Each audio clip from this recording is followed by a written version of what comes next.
Hello दोस्तों, हम लोग भारतीय शिक्षा का इतिहास पढ़ रहे हैं।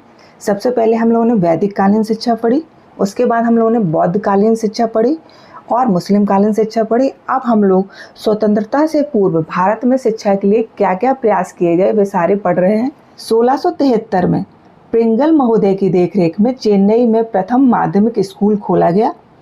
सन 1781 में बंगाल में तत्कालीन गवर्नर वॉरेन हैसिंगटन ने कलकत्ता मदरसे की स्थापना की।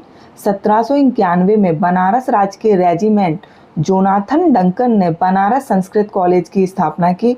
हमें इनके सन याद रखने हैं और किसने किस कॉलेज की स्थापना की ये जरूर याद रखना, बहुत इंपॉर्टेंट है। 1800 ईस्वी में लॉर्ड वेलेजली ने कोलकाता में फोर्ट विलियम कॉलेज की स्थापना की। अब हम लोग 1813 के आज्ञा पत्र को देख लेते हैं। इसमें ब्रिटिश सरकार ने प्रति वर्ष कम से कम 1 लाख की धनराशि साहित्य के पुनरुत्थान व उन्नति में खर्च करने की बात कही, लेकिन उन्होंने ये नहीं बताया कि इसे प्राच्य साहित्य में करना है या पाश्चात्य साहित्य में। तो इसमें क्या हो गया, भाषा विवाद हो गया जो लगभग 20 वर्ष तक चला। आज पाश्चात्य विवाद 1813 से 1833 तक चलता ही रहा। 1833 का आज्ञा पत्र हम लोग देख लेते हैं।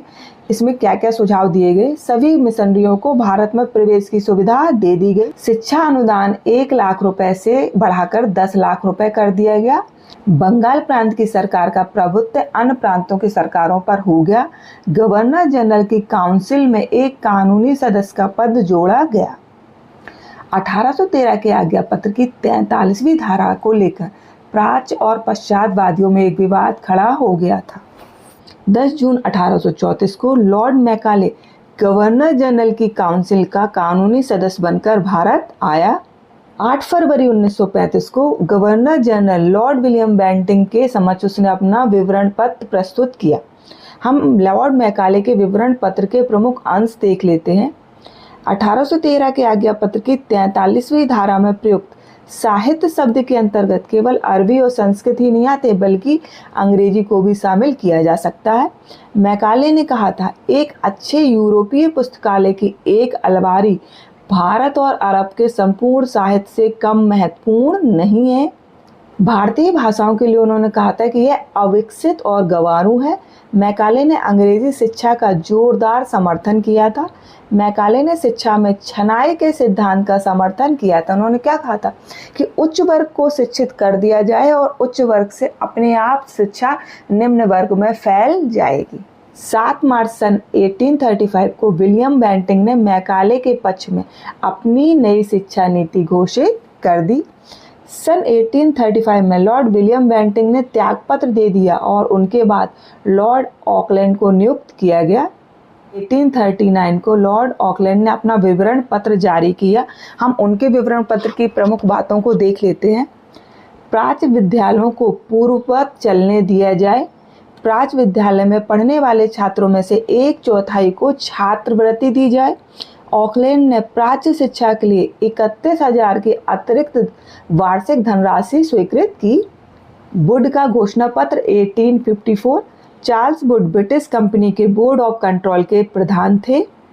19 जुलाई 1854 को उन्होंने अपना घोषणा पत्र दिया जिसमें 100 अनुच्छेद थे। उनके घोषणा पत्र की प्रमुख बातें हम लोग देख लेते हैं। प्राच्य साहित्य तथा भाषाओं को पाठ्यक्रम में सम्मिलित करना स्वीकार किया।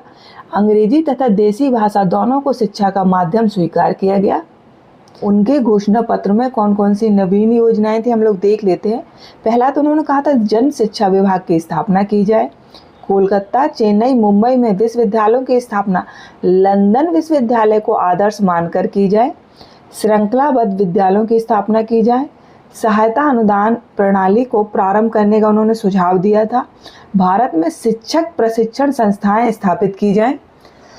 स्त्री शिक्षा, व्यावसायिक शिक्षा तथा मुसलमानों की शिक्षा को उन्होंने उन्नत करने के लिए सुझाव दिए। जेम्स ने इस घोषणा पत्र को भारतीय शिक्षा का महाधिकार पत्र कहा। 1857 में कोलकाता, मुंबई, चेन्नई में विश्वविद्यालय खोले गए। 1857 की भारतीय क्रांति के उपरांत भारत की शासन सत्ता कंपनी से ब्रिटिश संसद के हाथों में आ गई। 1882 में लॉर्ड रिपन भारत के वायसराय पद पर नियुक्त हुए। लॉर्ड रिपन ने 3 फरवरी 1882 को भारतीय शिक्षा आयोग या इसको हंटर कमीशन के नाम से भी जानते हैं की नियुक्ति की। हंटर के अतिरिक्त इस आयोग में 20 सदस्य थे जिसमें 7 भारतीय प्रतिनिधि थे। हंटर आयोग ने प्राथमिक शिक्षा को स्थानीय संस्थाओं को सौंपने का तथा माध्यमिक व उच्च शिक्षा को व्यक्तिगत हाथों में सौंपने का सुझाव दिया। हंटर कमीशन ने मुख्य रूप से प्राथमिक शिक्षा पर ध्यान दिया।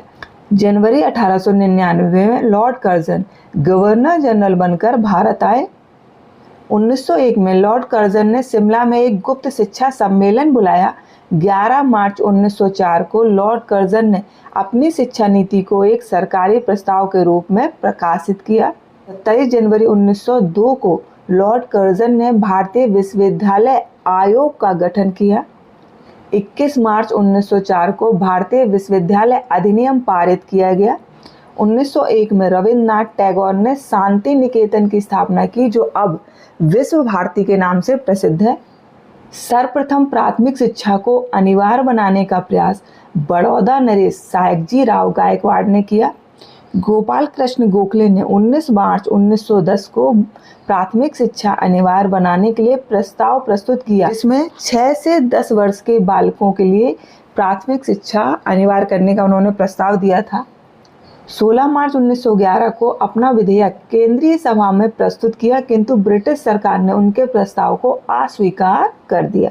14 सितंबर 1917 को कोलकाता विश्वविद्यालय आयोग का गठन किया गया, जिसने 1919 में अपनी रिपोर्ट दी। इस आयोग के अध्यक्ष लीड्स विश्वविद्यालय के कुलपति डॉक्टर माइकल सैडलर थे और इस आयोग के गठन का मुख्य उद्देश्य था कलकत्ता विश्वविद्यालय की स्थिति का जांच करना। 1919 में ब्रिटिश शासन ने भारत सरकार अधिनियम पारित किया। भारत में द्वैत शासन की व्यवस्था की गई। हर्टांग समिति 1927 में बनी और 1929 में इसने अपनी रिपोर्ट दी। इसके अध्यक्ष सर फिलिप हर्टांग थे। प्राथमिक स्तर पर सर्वप्रथम अपव्यय और अवरोधन की समस्या को इन्होंने ही बताया था। अपव्यय क्या होता है? प्राथमिक शिक्षा पूर्ण होने से पूर्व ही बालकों को किसी कक्षा से हटा लेना अपव्यय है।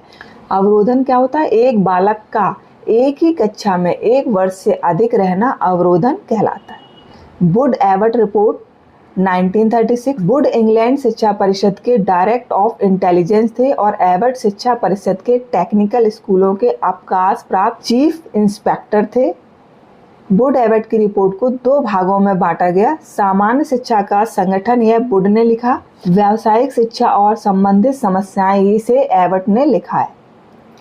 भारत सरकार अधिनियम 1935 बन जाने के बाद द्वैत शासन को समाप्त कर दिया गया था। वर्धा शिक्षा नीति 1937।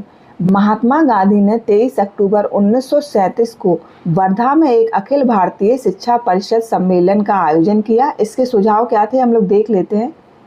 7 से 14 वर्ष के बालकों की निःशुल्क शिक्षा को अनिवार्य किया जाए। शिक्षा का माध्यम मातृभाषा हो। शिक्षा हस्त कौशलों पर आधारित हो। शिक्षा छात्रों को आत्मनिर्भर बनाने वाली हो। इसे बुनियादी शिक्षा, नई तालीम, बेसिक शिक्षा, वर्धा शिक्षा योजना आदि नामों से पुकारा गया। इसकी जांच डॉक्टर जाकिर हुसैन की अध्यक्षता में बनी एक कमेटी ने की। केंद्रीय शिक्षा सलाहकार बोर्ड की स्थापना 1920 में हुई। 1935 में इसका पुनर्गठन किया गया।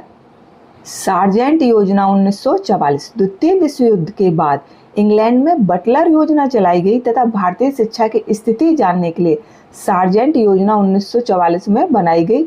इस योजना को युद्ध उपरांत शिक्षा विकास योजना भी कहते हैं। भारत में आधुनिक शिक्षा के जन्मदाता चार्ल्स ग्रांट थे। अगर आपको वीडियो पसंद आ रहा है तो इसे लाइक, शेयर, सब्सक्राइब जरूर करें। थैंक यू बच्चों।